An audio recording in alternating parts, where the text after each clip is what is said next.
वहीं समाजवादी पार्टी के उप सचेतक आर.के. वर्मा का क्या कुछ कहना है, हमारे संवाददाता तौकीर किदवई की रिपोर्ट देखिए। विधानसभा सत्र का आज पहला दिन था जो आलम बदी को याद करने के बाद खत्म हो गया है। फिलहाल कल 11 बजे तक के लिए विधानसभा सत्र को स्थगित किया गया। हमारे साथ आर.के. वर्मा जी हैं, उप सचेतक हैं समाजवादी पार्टी की तरफ से। चंदा चोरी को लेकर तो आज बड़ा आप लोगों ने हंगामा कर दिया, सदन के अंदर भी देखने को मिलेगा ये।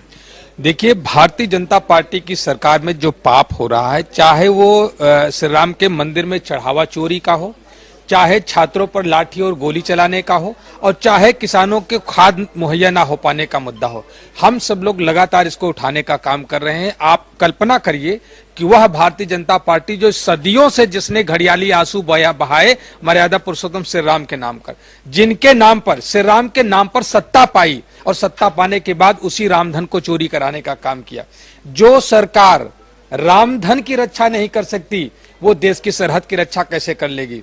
जो सरकार रामधन की रक्षा नहीं कर सकती वो देश की बहन बेटियों की इज्जत आबरू की रक्षा कैसे कर लेगी? जो सरकार रामधन की रक्षा नहीं कर सकती वो सरकार छात्रों के पेपर की रक्षा कहां से कर पाएगी? वो देश की अर्थव्यवस्था की रक्षा कहां से कर पाएगी? वो देश की सरकारी संपत्तियों की रक्षा कहां से कर पाएगी? वो आरक्षण की रक्षा कहां से कर पाएगी? संविधान की रक्षा कहां से कर पाएगी? तो निश्चित रूप से आज जिस तरीके से भारतीय जनता पार्टी की सरकार में भ्रष्टाचार चरम पर है, आज समाजवादी पार्टी ने उसी को लेकर के प्रदर्शन करने का काम किया। और विधानसभा के भीतर भी हम सब लोग लगातार, चाहे छात्रों पर लाठी गोली का मामला हो, चाहे किसानों की खाद का मामला हो, चाहे चढ़ावा चोरी का मामला हो, चाहे ध्वस्त विद्युत व्यवस्था का मामला हो, चाहे ध्वस्त कानून व्यवस्था का मामला हो, चाहे महंगाई और बेरोजगारी का मामला हो, हर मुद्दे पर हम लोग सरकार से सवाल करने का काम करेंगे। और सरकार अपने आप को बचाने के लिए महज 3 दिनों का मानसून सत्र